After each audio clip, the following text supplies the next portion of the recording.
Anda ikuti dialog interaktif Ruang Hukum, acara khusus menyajikan pengetahuan tentang hukum bersama narasumber dari kalangan akademisi dan praktisi hukum. Ruang Hukum juga memberi informasi tepat dan akurat tentang isu-isu aktual penegakan hukum baik daerah maupun nasional. Inilah dialog Ruang Hukum. Inilah dialog Ruang Hukum. Assalamualaikum warahmatullahi wabarakatuh. Pendengar, kita kembali berjumpa dalam program acara Ruang Hukum di edisi Kamis 28 Januari 2021 bersama saya, Apri.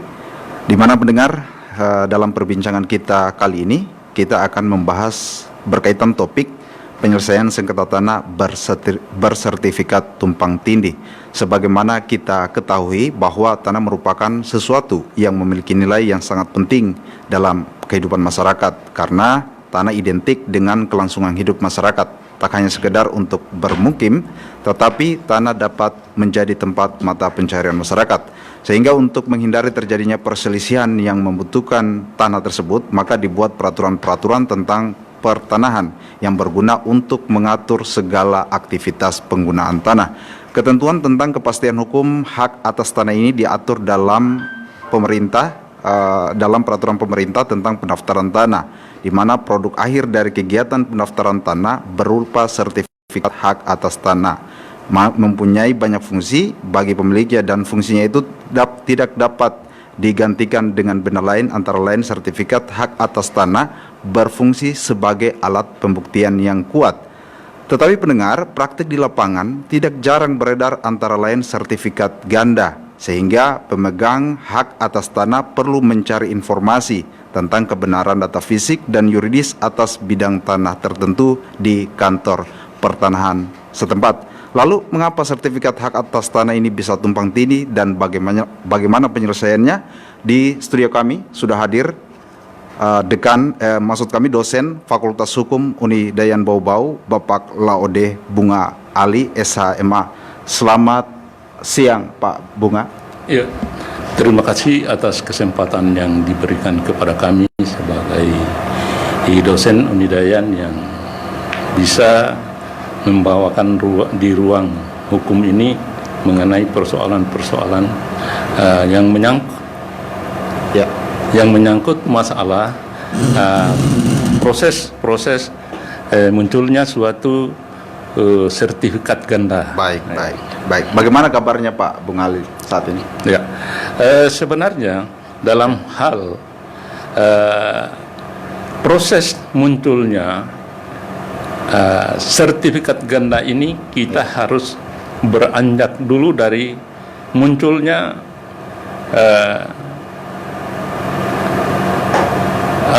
munculnya dari adanya akta kompensasi dan ganti rugi dari kelurahan. Oke, baik Pak Bunga, kita tahan dulu. Kita sampaikan juga kepada pendengarnya kita, bagi yang ingin bergabung nanti bersama kami dalam perbincangan Ruang Hukum ini, kami membuka line telepon di 0402 2823 994 atau melalui pesan WhatsApp di nomor 0822 59 722994. Pak Bunga, terkait penyelesaian sengketa tanah bersertifikat tumpang tindih menjadi pembahasan kita di pagi jelang siang. Sebenarnya apa yang kemudian masyarakat bisa mengetahui sertifikat yang mereka miliki ini rupanya sertifikat ganda? Ini seperti apa? Bagaimana bisa masyarakat kemudian bisa mengetahui itu? Ya, terima kasih. Saya bisa informasikan bahwa biasanya masyarakat itu dilihat dari aktivitasnya di tempat objek yang sudah secara formal memiliki legalitas, seperti akta otentik yang berupa tanah, berupa sertifikat. Nah, di sini munculnya kadang-kadang seperti itu, muncul ada keberatan pihak-pihak tertentu atau pihak ketiga yang merasa juga bahwa itu adalah objek itu milik dia dan telah mempunyai legalitas formal juga, artinya mempunyai sertifikat seperti itu. Namun disinilah akan ketahuan ketika para pihak itu akan mengadu ke pertanahan. Nah, di situ akan ada penjelasan-penjelasan. Nah, di sisi lain mungkin ada suatu kelemahan-kelemahan dari masa lalu dengan masa modern sekarang. Seperti sekarang ini sudah melalui satelit, ya. Kalau dulu masih manual, ya. Sehingga disitulah letaknya satu kekeliruan dari pertanahan, sehingga bisa muncul suatu proses sertifikat yang baru. Seperti itu. Itu saya dapatkan di lapangan, ya. Karena ada juga masalah-masalah yang belum terungkap. Saya lihat di di satelit belum ada, tapi di dalam akta otentik sertifikatnya itu sudah ada gambar, dan ini jelas bahwa produk daripada Badan Pertanahan Nasional kita. Jadi inilah yang selalu menjadi satu kendala di lapangan, dan saya tidak tahu bahwa ini sebenarnya kenapa tidak disesuaikan juga pada saat-saat sekarang seperti IT ini sudah bagus, itu yang belum masuk dalam melalui satelit itu kenapa tidak dimasukkan atau verifikasi dulu seperti itu. Nah, adapun bisa ketahuan juga adanya keberatan dari pihak yang duluan mensertifikatkan, seperti itu. Kemudian mereka orang yang sudah duluan mensertifikatkan dengan akta otentik berupa sertifikat ini tadi, mereka secara administrasi kita harus menengok kembali kepada Undang-Undang Nomor 30 Tahun 2014 tentang administrasi pemerintahan. Ya, situ. Baik. Ya.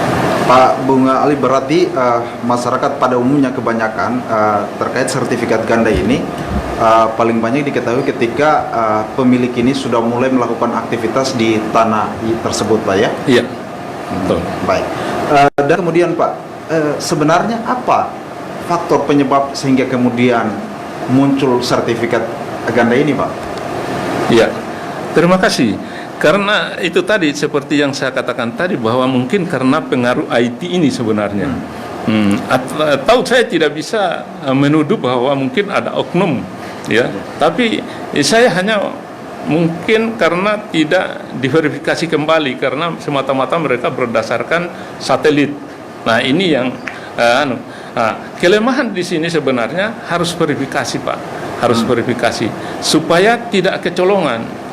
Atau bisa mengetahui bahwa ini sudah ada apabila ada pihak ketiga yang mengajukan permohonan untuk disertifikatkan tanah tadi, seperti itu. Ya, jadi harus ada verifikasi dari pihak pertanahan kembali, dan memang ini sangat penting, dan masih banyak hal-hal seperti itu yang harus dia lakukan oleh pertanahan. Khususnya saya mohon kepada pertanahan Kota Bau-Bau itu coba verifikasi kembali itu hal-hal yang begitu, supaya masyarakat itu tidak selalu kecewa seperti itu. Soal apa yang kemudian harus direkomendasikan untuk diverifikasi pihak pertanahan, Pak? Artinya verifikasi karena ada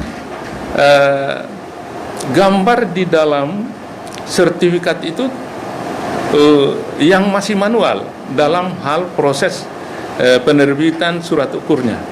Ya, karena mereka masih manual mengukur di lapangan. Kalau kemudian tidak tergambar di satelit. Tapi kalau sekarang dengan kemajuan teknologi sekarang di bidang IT ini sudah tergambar langsung bahwa oh ini di sini. Di sini letaknya, dan gambar itu sudah langsung. Ya, itu bagusnya sekarang. Makanya saya harapkan itu dia verifikasi dulu. Ya, seperti itu. Jangan sampai setelah terjadi keberatan baru melakukan suatu verifikasi seperti itu. Seandainya dia lakukan karena ini perubahan-perubahan teknologi untuk kepentingan pertanahan lebih baik ke depan, itu memang mereka harus diutamakan verifikasi dulu. Ya, itu yang saya ya. Sebelum menerbitkan sertifikat tersebut, Pak ya. Iya, betul. Baik Pak Bunga, kita coba terima penelpon kita di pagi hari ini. Iya. Halo. Iya. Halo. Ya, halo. Ya, dengan siapa dan di mana Pak? Ya, Albert di Keraton Buton. Ya, silakan Bung Albert. Itu tentang penyelesaian sengketa tanah Ya. yang punya sertifikat tentang tindih. Ya. Artinya mungkin ganda. Kan itu tanah kan ada yang warisan, ada juga karena dibeli. Jadi bagaimana dibedakan itu? Jangan sampai yang dari warisan yang kita beli ternyata yang punya warisan tidak tahu bahwa tanahnya sudah dijual. Ya, terima kasih banyak. Assalamualaikum warahmatullahi wabarakatuh. Ya. Waalaikumsalam. Silakan Pak. Sekarang semakin meluas persoalannya ya. Iya. Ini begini, Bung.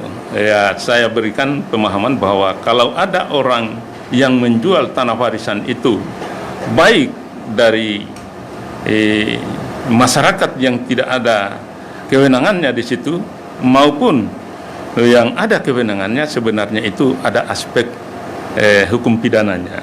Sebenarnya ada aspek hukum pidananya.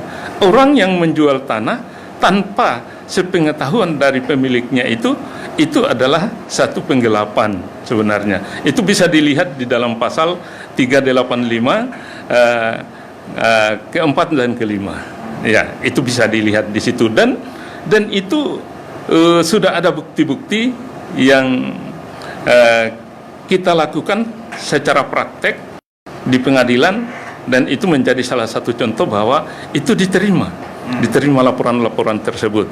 Nah, namun kalau memang sudah disertifikatkan, itu sebenarnya dalam hal lingkungan keluarga itu bisa saja bisa juga dibatalkan kalau memang murni itu sepihak, ya. Kalau memang murni sepihak. Nah, lebih-lebih dari pihak lain yang tidak ada hubungan sama sekali, ya, seperti itu. Namun begini saya jelaskan bahwa seperti itu sebenarnya ada kewenangan-kewenangan daripada Badan Nasional di mana saja di daerah itu bisa menyelesaikan seperti sengketa-sengketa seperti itu. Ada kewenangan untuk bisa menyelesaikan dan bisa membatalkan kalau umpama dari ahli waris tertentu yang tidak ada hubungan hukumnya dengan mereka, hubungan waris, itu bisa dibatalkan oleh pertanahan sebenarnya. Bisa tanpa melalui proses di pengadilan. Itu lebih bagus asal ruang-ruang yang diberikan oleh pertanahan itu bisa dipenuhi oleh pihak-pihak yang keberatan dan pihak pelaku-pelaku itu tadi untuk bisa datang ke pertanahan dengan ikhlas untuk menyelesaikan persoalannya. Bisa itu. Pak Bunga, kita ketahui bahwa Bapak juga seorang pengacara. Memang persoalan-persoalan penjualan tanah atas penjualan sertifikat tanah ini secara gelap ini masih sering dilakukan, ya? Masih ada gitu. Kalau masih banyak sekarang, banyak itu yang bermunculan, yang juga kadang-kadang dari pihak kepolisian belum sampai memproses. Memang saya pernah lakukan terobosan itu dulu, ya. Saya berikan petunjuk bahwa ini pasal ini yang harus dilakukan, dan ini di Polda juga itu ada teman juga bilang bahwa kita jarang kita buka ini. Saya bilang memang karena masyarakat tidak paham dengan itu. Yang paham itu kalau kita selalu otak-atik KUHP itu, kita undang-undang hukum pidana seperti itu, ya, sehingga mereka baru kan bahwa iya, kalau memang ada pengaduan ini memang harus kita terima seperti ini, ya. Itu baik yang sudah punya sertifikat maupun belum. Kalau menjual tanah milik orang lain sementara orang itu betul-betul masih beraktivitas di situ dan memang bisa dia buktikan bahwa betul-betul itu adalah punyaan dia, ya, secara fisik, ya bisa itu. Seperti itu. Terkait dengan persoalan tanah ini, saya juga ingin meminta tanggapan dari Bapak berkaitan dengan ada tanah-tanah masyarakat yang kemudian ini sudah disertifikatkan, tetapi tanah itu didiamkan begitu saja. Apakah memang tanah yang didiamkan tersebut bisa diambil alih oleh negara, Pak? Sebenarnya kalau negara itu sebenarnya tidak bisa, karena produk itu juga adalah produk suatu badan yang dari negara. Nah, untuk katakan bahwa itu diterlantarkan, bukan. Jangankan habis disertifikatkan, didiamkan, itu wajib orang yang negara itu atau pemerintah itu bertanya kepada pertanahan apakah ini sudah punya legalitas formil, punya akta otentik atau tidak. Itu tidak boleh dengan serta-merta katakan menghilangkan hak-hak hukumnya dia di situ, apalagi sudah punya legalitas formil yang berupa akta otentik yang tidak ada tandingannya. Maksud saya tandingan di sini tidak ada sertifikat lain di situ. Hanya persoalannya karena sudah lama dia menggarap tapi ada bukti. Baik Pak Bunga, berkaitan dengan juga sertifikat tumpang tindih ini, apa sebenarnya yang kemudian akibat hukum daripada terbitnya sertifikat tumpang tindih ini, Pak? Ya, terima kasih, bagus sekali.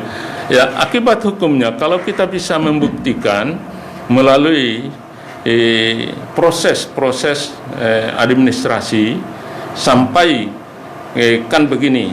Ya.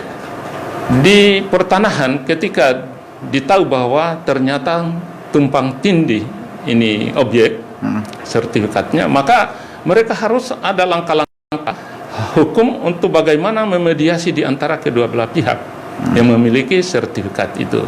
Nah, itulah yang diberikan oleh Undang-Undang Administrasi Pemerintahan itu di dalam pasal 1 ke berapa itu diberikan kesempatan 10 hari. Ya, 10 hari untuk memproses, ya, dan itu baik mendapat suatu penyelesaian. Kalau mendapat satu penyelesaian, otomatis bahwa harus ada pembatalan atau bagaimana klausul yang disepakati oleh kedua belah pihak yang mempunyai sertifikat di situ. Ya, memang itu akan melalui suatu putusan. Putusan itu apakah mereka itu dan bisa menyatakan kita batalkan kalau begitu sertifikat, kalau ada hal-hal lain yang kesepakatan yang dibangun oleh kedua belah pihak tadi seperti itu bisa dibatalkan. Nah, itu kemudian kalau umpama prosedur yang selanjutnya itu setiap pengajuan keberatan, kalau ada tumpang tindih, katakan yang selalu keberatan itu kan orang yang sudah lama terbit sertifikatnya. Ya. Nah, di situ harus keberatannya itu secara tertulis. Ya, keberatan secara tertulis. Kemudian kenapa harus secara tertulis? Secara administrasi itu harus ada bukti, ya, terima surat keberatan ini tadi. Nah, ini menjaga jangan sampai terjadi sampai ke pengadilan tata usaha negara. Dan itu secara administrasi Undang-Undang Nomor 30 tahun 2014 itu seperti itu tujuannya. Nah, jadi kalau tidak ada kesepakatan di situ, dia proses hanya 10 hari sudah harus ada keputusan. Harus ada keputusan, bukan rekomendasi. Selama ini kan rekomendasi. Ya, kalau tidak ada penyelesaian, rekomendasi ke Kanwil Pertanahan Provinsi seperti itu. Padahal di situ di dalam Undang-Undang Administrasi Pemerintahan itu harus berupa putusan, berarti itu hasil proses. Kemudian kalau ada pihak yang merasa keberatan, harus banding, kalau tidak bisa diselesaikan di pertanahan tingkat kabupaten atau kota, harus sifatnya banding. Banding dalam artian jalur non litigasi mungkin, Pak, ya, upaya penyelesaian ini mungkin. Iya, betul. Di internalnya Kanwil juga lakukan. Jadi proses administrasinya juga seperti itu tadi, bahwa banding itu harus ada tanda terima. Ya, kenapa harus ada tanda terima? Nah, begini saya jelaskan bahwa kalau tidak ada kalau ada tanda terima, baru tidak dilanjutkan proses, tidak ada keputusan dari Kanwil, maka dapat diambil manfaatnya itu dari tanda terima tadi. Nah, itu merupakan salah satu bentuk syarat administrasi yang formal, dianggap bahwa itu sudah benar prosedur administrasinya, tapi ada yang tidak dilakukan oleh Kanwil seperti itu. Ya, nah itu. Ya. Nah, kemudian kalau umpama Kanwil itu bisa juga dia proses dalam jangka waktu 10 hari, Ya. maka bisa ada keputusan menolak atau mengabulkan. Nah, dalam arti kalau mengabulkan berarti ada salah satu yang dinyatakan bahwa ini harus dibatalkan seperti itu. Baik, Ya. baik Pak Bunga. Lantas kemudian ketika dalam putusan di tingkat pertanahan tidak menemui titik temu dari kedua belah pihak, langkah apa yang bisa dilakukan? Tetapi sebelum dijawab kita Jadikan RRI Bau-Bau 99,4 MHz sebagai sumber informasi, pendidikan, hiburan, dan budaya. Ya, baik pendengar, masih dalam program acara Ruang Hukum dengan topik kita penyelesaian sengketa tanah bersertifikat tumpang tindih bersama narasumber Bapak Laode Bunga Ali, SHMH, dosen Fakultas Hukum Unidayan Bau-Bau. Pak Bunga, tadi sudah dijelaskan tahapan-tahapan atau proses yang dapat ditempuh menyelesaikan sengketa tanah bersertifikat tumpang tindih ini. Tadi dijelaskan berkaitan dengan jalur non litigasi, artinya di tingkat pertanahan sendiri. Lantas Pak, kemudian jika keputusan dari tingkat pertanahan ini tidak masih memunculkan ketidakpuasan oleh kedua belah pihak, apakah memang bisa ditempuh di jalur pengadilan, Pak? Ya. Terima kasih bahwa betul itu bahwa ketika tidak ada penyelesaian di tingkat kabupaten atau kota, maka pihak itu jelas bahwa akan mengambil langkah untuk ke pengadilan. Di situ ranahnya ke pengadilan tata usaha negara. Ya. Ya. Saya katakan tadi bahwa itu persyaratan-persyaratan itu sebelum pengadilan, ketika diputuskan oleh pertanahan ada pihak yang tidak puas, maka syarat administrasinya harus banding dulu ke Kanwil pertanahan tingkat wilayah. Karena nanti akan diproses, dan itu hanya detail waktunya itu hanya 10 hari. 10 hari akan diproses. Nah, seperti apa yang saya katakan tadi bahwa untuk persyaratan maju ke pengadilan itu harus ada tanda terima surat permohonan banding tadi yang dibuat oleh bagian hukumnya Kanwil, ya, bagian keberatan di sana. Tapi kalau umpama mereka bisa proses sampai ada keputusan selama 10 hari itu, maka kita tinggal lihat juga apakah bisa memutuskan menguntungkan salah satu pihak atau sama-sama tidak menguntungkan. Berarti sudah jelas bahwa itu akan sampai ke pengadilan. Seperti itu, Pak. Jadi Pak, dalam proses sengketa ini, sengketa tanah tumpang tindih ini memang tidak serta-merta langsung ke pengadilan, Pak, untuk penyelesaiannya, Pak, ya? Betul. Tidak langsung ke pengadilan, tapi secara administrasi itu harus dilalui dulu. Ya. Karena kalau Kanwil sudah proses sebenarnya, itu bisa ada keputusan-keputusan yang menguntungkan bagi kedua belah pihak yang bersengketa itu. Ya. Tapi biasanya itu karena Kanwil itu mungkin karena waktu 10 hari itu tidak bisa tepati karena kesibukannya, ya biasanya itu ditiadakan. Nah, itu sehingga pihak-pihak yang keberatan itu hanya mengambil dasar dari penerimaan surat memori banding itu tadi, bandingnya itu, untuk acuannya ke pengadilan tata usaha negara seperti itu, Pak. Itu karena satu persyaratan yang harus dilalui. Ya, lalui, dan itu tidak diterima oleh pengadilan tata usaha negara kalau tidak ada tanda terima atau keputusan. Kalau keputusan tidak ada, cukup terimanya bahwa ternyata ada mungkin kesibukan mereka tenggang waktu 10 hari ini tidak cukup untuk mereka mau proses yang seperti ini.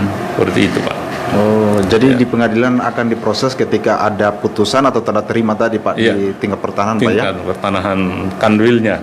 Itu. Oke. Ya. Baik, Pak. Pak, ada juga yang pendengar kita yang bergabung ini via WhatsApp mau bertanya ini. Assalamualaikum. Sebelumnya saya menyampaikan semoga sehat dan sukses untuk Pak Bunga. Ini dari Safrin, anggota LBH Amanah Keadilan. Ya. Mau bertanya, dari penjelasan Bapak ada ketidaksinkronan tadi data fisik di lapangan dan data satelit dari pihak BPN terkait surat utang sertifikat. Persoalan terkait verifikasi data ini yang belum sinkron antara manual dan satelit. Problem adalah BPN tidak memiliki data lengkap atau tidak terdata, bahkan hilang. Ketika terjadi perpindahan data-data ini, jadi tumpang tindih, bahkan disalahgunakan. Pertanyaannya, bagaimana perlindungan hukum negara terhadap pemegang sertifikat hak atas tanah terkait dengan ancaman sertifikat ganda ini, Pak? Ya, terima kasih. Itu memang sudah tanda-tandanya bahwa kita ada unsur-unsur kesengajaan di dalam membuat suatu autentik, dan ada yang dirugikan. Sudah jelas bahwa akan nanti ada ranah pidana. Ranah pidana bagi orang yang menerbitkan. Ya, seperti itu. Apalagi sudah ada keputusan dari pengadilan tata usaha negara yang mempunyai kekuatan hukum yang tetap. Dan itu jelas harus diadukan ke kepolisian untuk diproses, karena itu akan bisa penafsiran di situ bisa apakah penggelapan atau korupsi atau bagaimana, itu akan terjadi seperti itu nanti. Ya. Kendati ada dalil-dalil yang mengatakan bahwa secara teknis hilaf atau seperti apa? Kata hilaf sebenarnya itu di pertanahan tidak boleh. Tidak boleh karena begini, setiap ada yang bermohon itu sudah harus ditahu itu, ditahu, dan lokasinya itu tahu, dan memang mereka harus punya data, punya data fisik, data yuridis, secara administrasi bahwa tanah-tanah di lokasi ini nama ini ada. Dan apakah saya juga belum pernah masuk di pertanahan itu menanyakan apakah itu tanah-tanah perorangan itu ada atau tidak di suatu wilayah-wilayah tertentu. Itu artinya seharusnya itu data-data subjek hukumnya itu harus ada yang terpampang supaya mereka itu memudahkan, tidak muncul sertifikat ganda itu, sehingga bisa dievaluasi secara kasat mata saja, bahwa ini di wilayah ini ada ini harus ada papan betul yang bisa menunjukkan bahwa oh ini akan mudah dikoreksi. Nah, kalau di IT sekarang itu memang lebih memudahkan karena tinggal menindih tombol sudah kita lihat. Tapi bagaimana kalau masih manual, dulu itu tidak diverifikasi ulang? Ya, ini akan menyulitkan mereka dari pihak pertanahan, sehingga akan selalu muncul sertifikat yang ganda. Seperti itu, Pak. Pak Bunga, ini juga terkait pertanyaan, ada beberapa pertanyaan dari masyarakat sebelum yang kami terima. Bagaimana kemudian jika sertifikat tanah yang dimiliki oleh warga itu tumpang tindih, lantas sertifikat itu rupanya sudah menjadi penjamin di bank untuk mengeluarkan uang, tetapi dalam prosesnya tiba-tiba yang bersangkutan ini apa namanya kalah begitu Pak dalam putusan itu seperti apa dia? Yang kalah itu adalah penjamin itu yang nah ini yang menjadi persoalan karena ada hubungannya dengan perbankan. Jelas bahwa bank itu sebenarnya punya aturan sendiri. Bank itu kalau kita lihat dari proses kreditnya itu saya juga ngeri-ngeri sedap sebenarnya itu kalau karena hanya menguntungkan itu nasabah itu adalah menerima uang. Ya, itu. Kalau saya lihat-lihat redaksi itu kayaknya tidak ada ruang untuk klausul-klausul bahwa ketika terjadi begini akan dikatakan batal atau tidak. Nah, mereka tidak mau tahu itu. Tetap harus dia eksekusi. Dia tidak mau tahu itu. Ya, ini kalau bank ini. Ya, tapi seperti Safrin itu yang apa namanya? Yang menangani persoalan itu ya itu ada hubungannya dengan perbankan. Kita tidak tahu bagaimana, mungkin ada aturan-aturan lain yang bisa menjadikan itu bahwa bisa setidak-tidaknya itu kalau kredit macet itu bisa ditunda eksekusinya.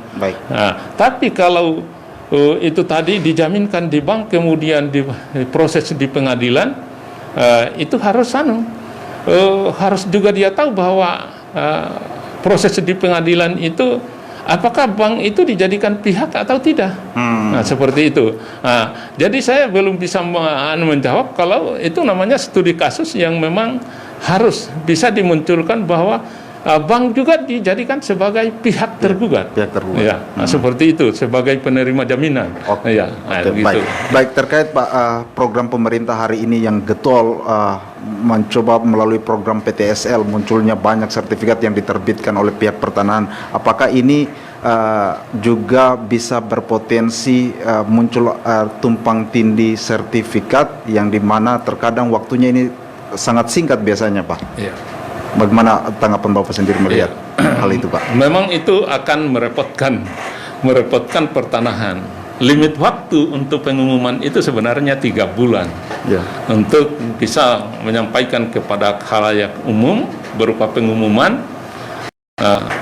supaya ada keberatan itu tidak dilanjutkan kalau ada keberatan. Tapi ini yang kan ini pensertifikatan tanah secara besar-besaran ini kan mulai tahun 2019 atau 2018. Itu memang akan terjadi dan memang sudah ada yang terjadi. Ya, tapi apakah itu karena untuk mengejar target atau tidak? Walau alam saya tidak tahu. Ya, saya anggap saja bahwa itu satu kelalaian dari pihak yang menerbitkan sertifikat. Karena kita belum tahu, belum wawancara dengan mereka-mereka yang katakan ditindis itu, apa motivasinya sehingga sampai proses begitu cepat. Itu yang kita tidak bisa jangkau. Seperti itu. Baik Pak Bunga, lantas tentu masyarakat harus berhati-hati untuk kemudian melengkapi dokumen apa semua sehingga bisa disertifikatkan. Apakah ada tips-tips sebenarnya untuk menghindari potensi adanya tumpang tindih ini, Pak? Iya, sebenarnya saya hanya sarankan kepada masyarakat sebenarnya ketika sudah mempunyai legalitas akta otentik itu, tolong beraktivitas di atas tanah miliknya sendiri. Ya, jangan dibiarkan supaya tidak ada ruang-ruang masuk atau membuat satu kegiatan apa saja di atas tanah miliknya sendiri supaya bisa diperlihatkan kepada masyarakat supaya bahwa ternyata ada pihaknya di situ. Apalagi seperti tanah-tanah di bagian laba-laba sana. Wah, itu saya juga ketawa. Saya ini sebenarnya kalau saya ingin memiliki tanah di sana itu cukup banyak. Tapi karena saya sadar bahwa itu tanah, sebenarnya kita ini akan kembali ke tanah. Seperti itu. Sehingga ajakan-ajakan itu saya angkat tangan betul, saya tidak mau. Ya, kalau tidak jelas pemilik aslinya saya tidak mau. Seperti itu. Nah, namun di era sekarang ini seperti prediksi saya pada tahun berapa itu? Pada tahun 2004 dengan maraknya penjualan tanah karena mereka itu berharga tanah, dia jual tanah-tanahnya. Yang pada akhirnya muncul kelompok-kelompok tertentu yang mengatasnamakan bahwa melihat tanah kosong dijadikan satu objek mereka untuk memperjualbelikan. Ada terjadi. Saya contohkan itu satu akta otentik juga yang kita miliki seperti di Unidayan, sementara ini masih proses tapi sebagian sudah selesai. Itu waktu di kelurahan dipanggil, ya kita ini kan sudah punya sertifikat dan dibeli itu tahun 2006. Nah, mereka baru protes bahwa itu punyaannya orang tuanya, tapi ekor-ekornya juga mereka mengatakan bahwa sudah dijual itu tanah sebagian, tapi kakaknya saya bilang, oh iya, oke, Anda sudah tahu bahwa sudah dijual, tapi karena ada adanya sama-sama sudah meninggal. Wah, ini yang menjadi persoalan. Anda baru hadir di tengah-tengah seperti ini dengan misi bahwa itu tanahnya. Tapi di sisi lain Anda mengakui bahwa sudah dijual sebagian. Nah, munculnya sertifikat ini, dua-duanya itu muncul, itu bukan atas rampasan, bukan. Tapi itu karena adanya kesepakatan jual beli sebelumnya, sehingga menjadi sertifikat. Dan itu karena sudah dibagi oleh jalan, mereka menempati dengan bercocok tanam. Tapi ini satu masalah yang harus saya akan selesaikan dalam waktu dekat ini, karena kemarin sudah saya jajaki semua batas-batas dan sudah jelas semua batas. Udah tinggal dibuatkan gugatan, dan kami sudah memperingatkan kepada pertanahan bahwa ketika yang menempati ini, nama ini mengajukan permohonan untuk disertifikatkan, tolong jangan diberikan, karena produk pertanahan juga berupa sertifikat ini legalitasnya kami akui secara hukum. Sehingga mereka sampai sekarang juga pertanahan alhamdulillah tidak karena mungkin belum ada yang mengajukan seperti itu. Baik. Nah, inilah. Baik Pak, jadi ketika masyarakat ingin membeli tanah itu Pak, kira lebih bagusnya memang langsung kepada pemilik asli yang memegang sertifikat atau seperti apa Pak? Lebih aman ya begitu Pak? Sebenarnya yang itu kalau ada satu wilayah, satu lokasi yang sudah disertifikatkan, ya jelas bahwa harus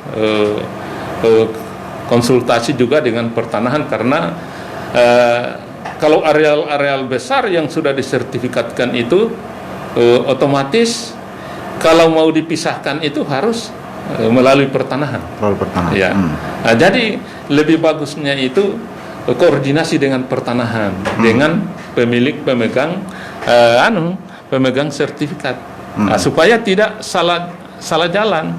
Seperti gugatan di PT UN ini sekarang.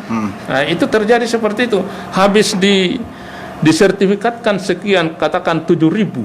Setelah itu masuk di 7.000 ini beberapa orang yang dijual oleh orang yang mempunyai sertifikat besar ini. Nah, ini yang menjadi juga suatu peristiwa yang selalu terjadi seperti itu. Nah. Baik Pak. Lantas Pak, apa yang kemudian juga menjadi rekomendasi untuk pertanahan agar kemudian tidak ada lagi sertifikat tumpang tindih ini Pak? Ya, sebenarnya saya punya saran itu kalau bisa jangan terlalu berdasarkan satelit. Kalau ya tolong juga dikoreksi dengan data-data fisik lainnya pada tahun-tahun sebelumnya. Dan setiap orang yang mengajukan NAN itu harus betul-betul ada koordinasi dengan pihak-pihak seperti kelurahan, karena begini, di kelurahan itu kepala kelurahan itu selalu ganti-ganti jabatan, pejabatnya ganti, sehingga terjadi hal seperti itu. Saya tidak tahu apa tendensiusnya di situ. Pejabat lama menerbitkan kompensasi dan sudah bersertifikat, muncul pejabat baru buat lagi kompensasi dan ganti rugi. Nah, di situ terjadi, dan inilah yang terjadi di Sula sekarang ini. Seperti itu. Jadi saya sarankan agar supaya pertanahan berhati-hati memproduksi data otentik untuk kepentingan masyarakat itu. Baik Pak, ada satu pertanyaan lagi nih Pak dari pendengar kita. Assalamualaikum, saya Lian di Betuambari. Pak mau tanya, kalau kasusnya seperti ini, kami punya sertifikat tanah, tapi lama kemudian sudah digunakan orang lain untuk membangun, karena dia juga punya sertifikat di lokasi yang sama. Nah, bagaimana prosesnya? Nah, itu sama, itu ternyata ada sertifikat ganda lagi yang muncul. Iya. Nah, jadi bagi yang keberatan itu, ajukan keberatan sejak ditahu itu bahwa ada sertifikat yang menindis, ajukan keberatan secara tertulis ke pertanahan. Nah, kemudian pengajuan secara tertulis itu upayakan ada tanda terima dari pegawai pertanahan bahwa keberatan kita tertulis itu sudah diterima, dan itu harus diambil. Ya, kemudian langkah-langkah pertanahan itu akan dipanggil pihak yang menindis sertifikatnya. Itu, ya. Jadi itu yang harus dilakukan oleh pertanahan, dipanggil kedua belah pihak untuk diproses selama 10 hari. 10 hari. Nah, itu pasti akan menimbulkan satu keputusan. Keputusan seperti itu. Nah, kalau kembali ke tadi, kalau tidak puas juga dengan keputusan pertanahan kota kabupaten, ya tingkatkan untuk upaya hukum banding ke Kanwil. Kanwil juga seperti itu tadi, tanda terima bandingnya itu, dokumen banding itu harus ada. Ya, kemudian itu diberi kesempatan oleh undang-undang juga administrasi pemerintahan itu, administrasi pemerintahan itu 10 hari juga untuk diproses. Ya, di situ apakah diproses atau tidak, dengan adanya surat tanda terima itu, itulah menjadi satu legalitas yang pendukung sebagai salah satu bukti ketika diajukan ke pengadilan tata usaha negara, seperti itu.